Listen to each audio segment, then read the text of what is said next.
You are listening to Radio VR, where we look under America's armor at the social, economic, and political factors that shape our culture. I'm Andrew Hiller. Today, we're going to look at both ends of the spectrum, those most marginalized who often lack a megaphone or mic, and sometimes don't even have a soapbox. We're also going to take a look at the richest players who control the purse strings, or is that puppet strings, of our economics and our entertainment. To analyze the entire ladder, who else would we bring in but USC Professor of Law, Jody Armour. Welcome, Jody. Good to be with you, Andrew. So first, let's start with the often forgotten. They say home is where your heart is. They say home is where you hang your hat. But in LA, they've been making it a little bit more complex for the homeless. For a time, they left possessions unprotected for only mere seconds, were victimized. They were taken away from the homeless. And if you wanted to hunker down in your car because you didn't have a place to stay, well, that won't fly either in the City of Angels. And in a time where we have tens of thousands of undocumented migrants stuffed like sardines into detention warehouses and thousands of citizens still working on overcoming the Great Recession, the housing crisis, and a very high unemployment rate, mercy and sympathy has been in short supply. Luckily, there is some evidence that the city is looking at another chapter, and surprisingly, for once, it's not Chapter 11. Jody, how bad first is the situation right now between Los Angeles and its homeless population? Well, LA has lost a couple high-profile cases very recently involving the homeless. As you mentioned, they were told the Supreme Court really allowed to stand a Ninth Circuit case about the property of the homeless, that their belongings continue to be their property when they leave them unattended to go get food or go get medical attention and expect a return, so that they're not abandoned. They still have a property interest in those belongings, the court held, and therefore the city can't just throw them away in the interest of cleaning up downtown, making it more sanitary and safe, the city would say. So they lost that high-profile case, and now this one. This one has to do with using your vehicle as a kind of living quarters.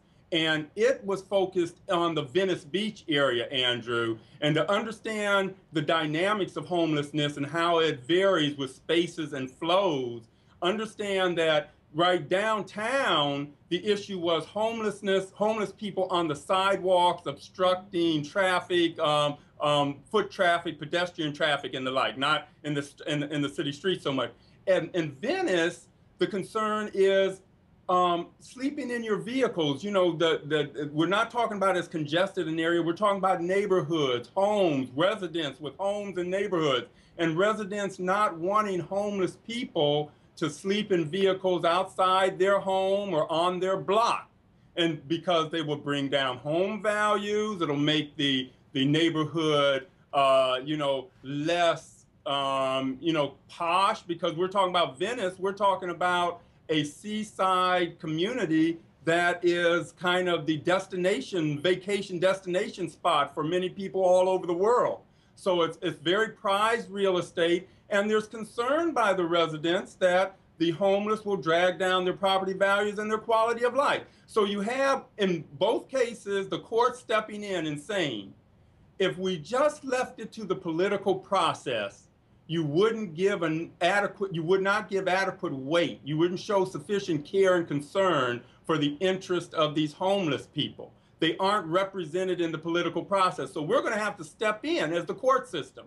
We're going to have to impose requirements on you to look out for their interests, because you're not looking out for those interests as part of the normal political process. And I'll finally just say one more kind of big related to homeless case, but certainly to poor people case, is the DOJ coming in at the LA County jails, and saying that you are approaching cruel and unusual punishment of your mentally ill inmates in the county jails because of the squalid conditions you have inmates living in, cells that are dimly lit, vermin infested, noisy, unsanitary, cramped, and crowded.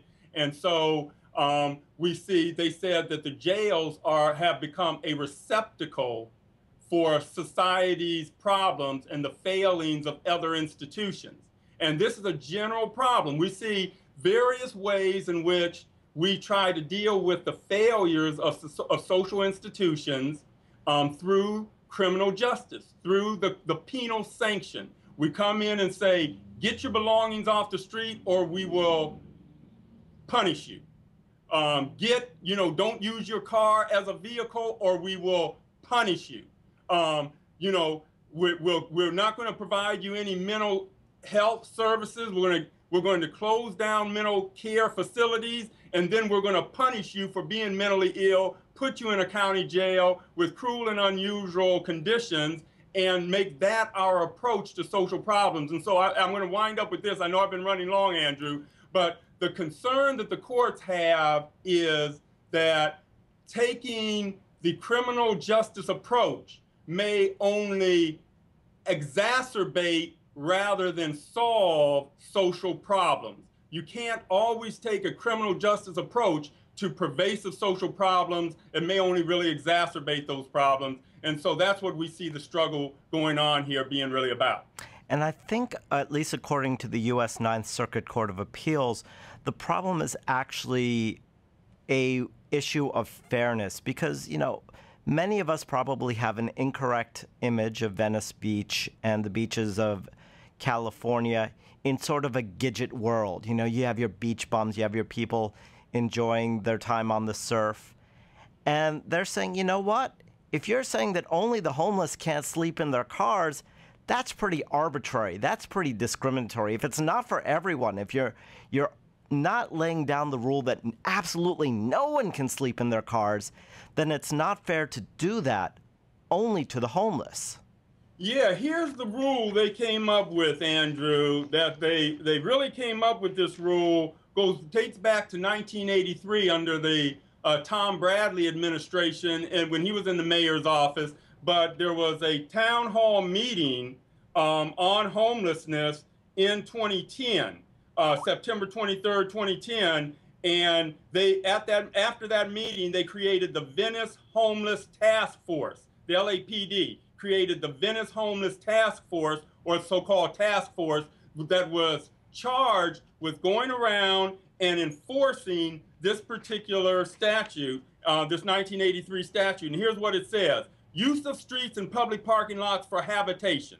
No person shall use a vehicle parked or standing upon any city street as a living quarters, either overnight, day by day, or otherwise. So that's the whole language. You can't use your vehicle as a living quarters, either overnight, day by day, or otherwise. And the court came in and said, wait, what do you mean? When has somebody used their vehicle as a living quarters, day by day or otherwise? What do you mean by otherwise? Once you have overnight, day by day, what's covered by otherwise? Are you saying that somebody can use their car as a living quarters if they take a nap in their car, or if they eat a sandwich in their car, if they carry along with them some belongings, some photo albums, and put it in their trunk? All of those kinds of activities, Andrews, are ones that people were cited for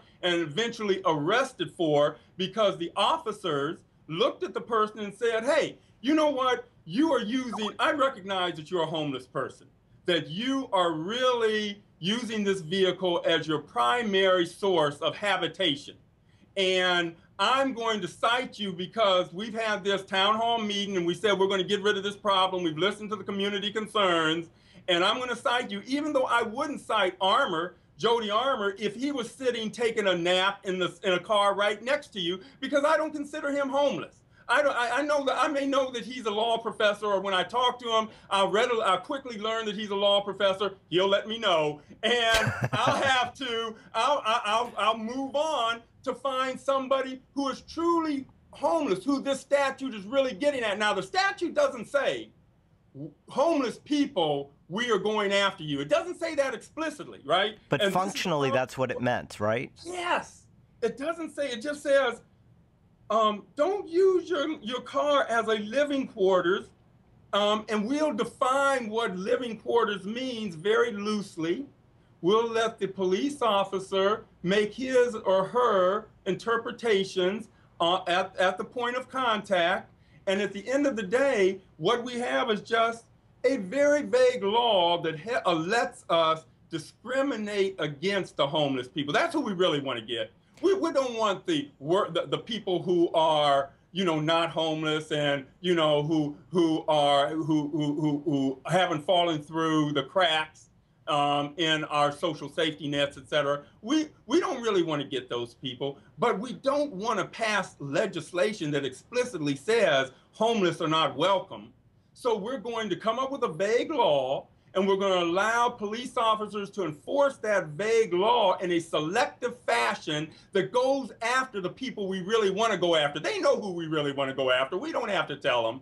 And in that way, we'll achieve our ends indirectly and covertly and quietly. And the court is coming in here and saying, no, no, no, you can't do it that way. You're going to have to make some tough decisions. You're going to have to be explicit about what you're doing. You're not going to be able to hide behind vague and general laws to deal with this homelessness issue that you're not dealing with in non-penal ways.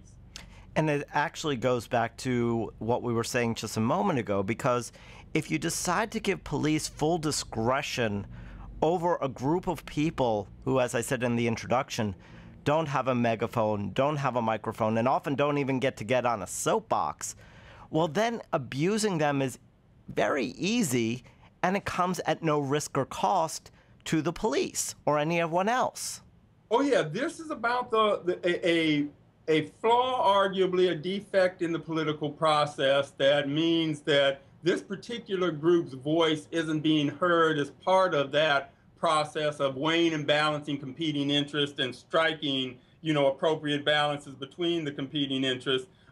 We're concerned that the dignity and rights of homeless people will be given short shrift, will be discounted in the political process, and will be sacrificed on the altar of efficiency and wealth maximization and enhancing the general welfare. And the court is saying what courts are supposed to do is enforce individual rights against just such considerations.